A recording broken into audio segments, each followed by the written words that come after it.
Abel, Tom Lembong ini ditetapkan oleh Kejagung menjadi tersangka. Seperti apa sebetulnya kronologinya dan juga ceritanya hingga akhirnya Kejagung memilih untuk menetapkan menjadi tersangka Tom Lembong?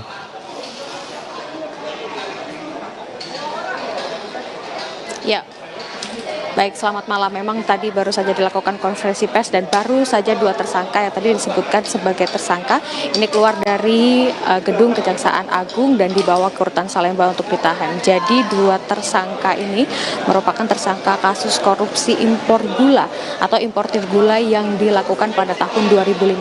Ada dua tersangka, yakni adalah TTL atau Tom Lembong dan juga CS begitu, di mana kita mengetahui bahwa Tom Lembong ini pada tahun 2015 sampai 2017 ini menjadi Menteri Perdagangan, dan pada saat itu Tom Lembong mengizinkan untuk mengimportir gula sebanyak 105 ton, padahal pada saat itu Indonesia tidak membutuhkan gula. Maksud saya tidak membutuhkan impor gula begitu. Nah, dari sini ini sudah menjadi indikasi bahwa adanya korupsi yang dilakukan oleh Tom Lembong begitu kalau menurut dari Kejaksaan Agung. Terlebih yang harusnya mengizinkan untuk ada impor gula ini merupakan hanya dari BUMN, tetapi pada saat itu Tom Lembong melalui Menteri Perdagangan begitu ya, atau pada saat menjadi Menteri Perdagangan malah mengizinkan untuk adanya importir gula, sehingga ini juga yang menjadi perhatian dari Kejaksaan Agung untuk bisa mengusut kasus tuntas importir gula yang ada pada tahun 2015. Nah, dari akibat kejadian korupsi importir gula pada tahun 2015, tadi Kejaksaan Agung sudah menyebutkan bahwa kerugian mengalami kerugian negara ini sebanyak 400 miliar rupiah begitu. Nah, dari hal ini juga makanya tadi baru saja atau sekitar belum ada 10 menit begitu ya, Tom Lembong dan juga tersangka lainnya ini memasuki mobil tahanan dan langsung dibawa ke rutan Salemba untuk ditahan. Nah, untuk saat ini memang kami juga akan menunggu terkait dengan penjelasan lebih lanjut nanti, karena akan ada press conference kembali yang akan dilakukan oleh Kejaksaan Agung. Sementara begitu yang bisa kami laporkan. Abel, terkait dengan penetapan tersangka oleh Kejagung terhadap Tom Lembong dan satu tersangka lain tadi, apa alat bukti yang menguatkan Kejagung, Abel?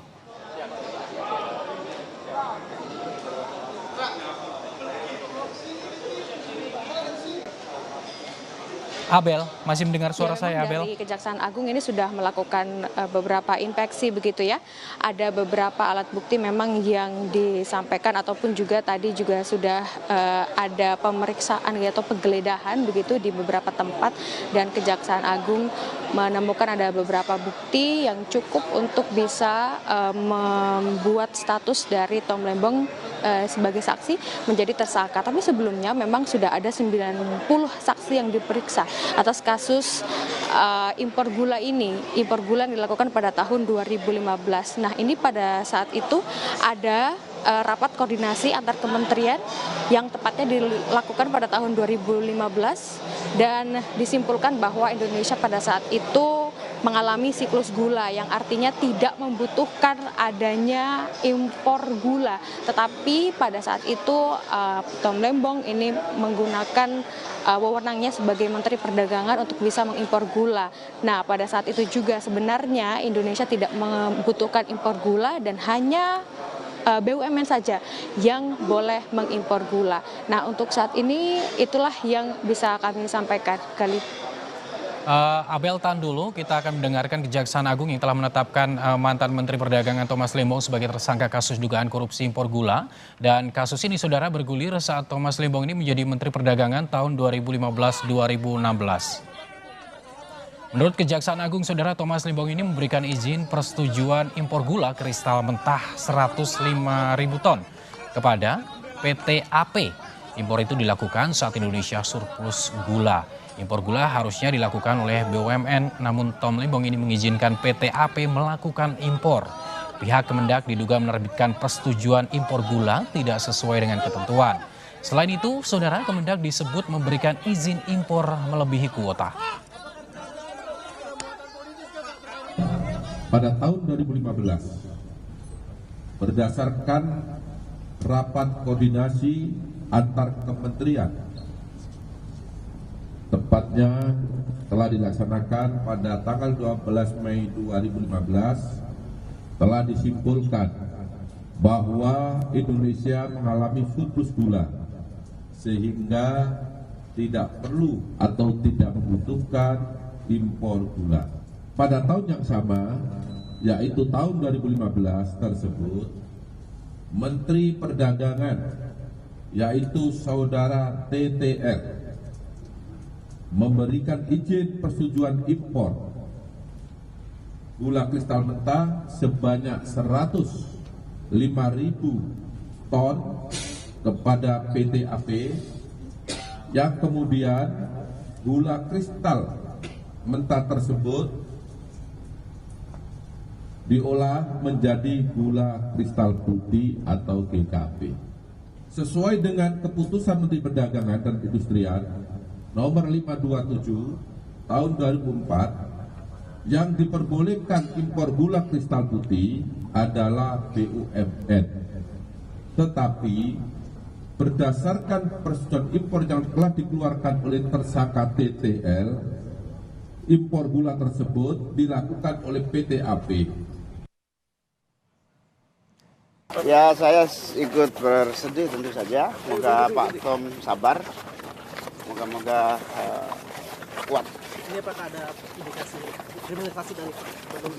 Saya nggak tahu. Kan mengingat lawan politik kan? Nggak tahu saya.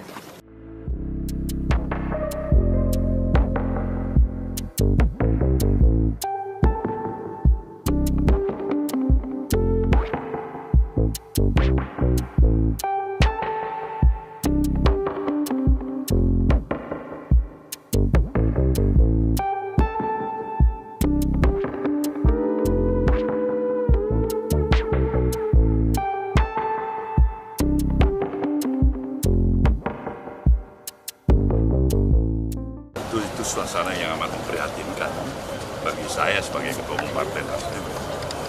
Kalau kita masih melihat upaya penegakan hukum ini pada sebuah kasus yang jangka waktunya barangkali kita pun udah lupa itu. Saya pikir begitu banyak masalahnya yang harus kita selesaikan. Prioritas utama tentu kita bicarakan kasus-kasus yang cukup aktual, yang memang perlu kita apresiasi.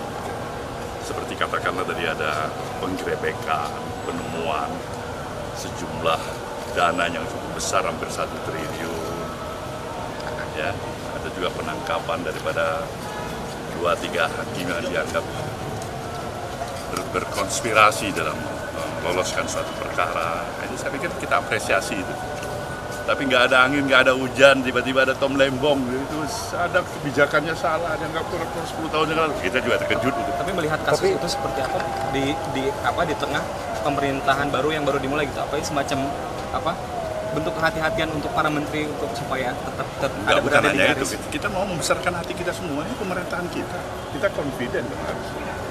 Membangun konfidensi itu penting, bukan membangun pesimisme. Kalau mencari masalah-masalah masa lalu itu barangkali lebih banyak kepada pesimisme, bukan optimisme. Itu aja, ya. Tapi artinya Pak, apakah ada tanda besar atau siapa ada tanda besar? Nah, itu saya tidak campurin masalah itu.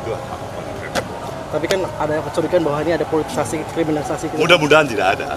Kalau ada ya apa saja. Saya sendiri nggak tahu ya, saya nggak tahu apa masalah, apa segala macam. Apalagi saya kan tidak pernah di perdagangan, jadi mungkin kita serahkan kepada proses hukum yang baik aja lah. Tapi tidak benar Pak ada komunikasi oleh pihak penguasa gitu Pak? Saya melihatnya kita harus percaya pada para penegak hukum. Ya, kita lihat prosesnya. Oh, Pak. Ya saya sebagai junior juga turut prihatin. Ya sebagai junior beliau karena kami sama-sama sebagai mantan kepala BKPM ya. Jadi kami mendoakan yang terbaik. Kenapa harus sekarang? Ya, nah memang saya sampaikan bahwa penyidikan ini sudah dilakukan sejak Oktober 2023, jadi persis 1 tahun ya. Nah, tetapi bahwa setiap penanganan perkara ada karakteristik yang dimiliki oleh perkara itu, tidak bisa disamakan satu perkara dengan perkara yang lain. Ada tingkat kesulitannya yang dialami oleh penyidik. Nah, oleh karenanya kemarin saya sampaikan bahwa selama kurun waktu 1 tahun ini bahwa penyidik terus melakukan penggalian, terus melakukan pengkajian, dan terus melakukan pendalaman terhadap bukti-bukti yang diperoleh. Ya, sekecil apapun bukti terkait ini terus dianalisis dan terus disandingkan dan diintegrasikan sehingga dapat disimpulkan bahwa terhadap perkara ini sesungguhnya telah terdapat bukti permulaan yang cukup.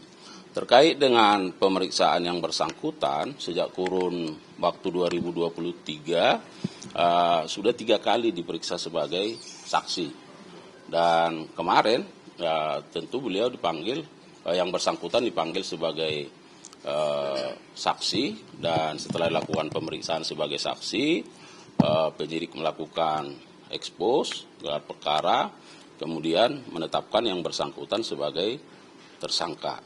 Nah, kemudian penyidik menggunakan kewenangannya dalam rangka melakukan penahanan terhadap kedua tersangka, ya baik TTL maupun CS.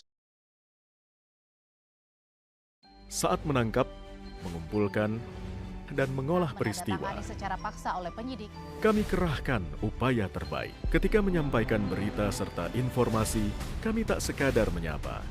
Ada referensi, aspirasi, juga inspirasi yang menjadi misi.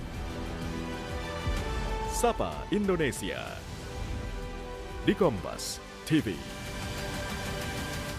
Independen, terpercaya.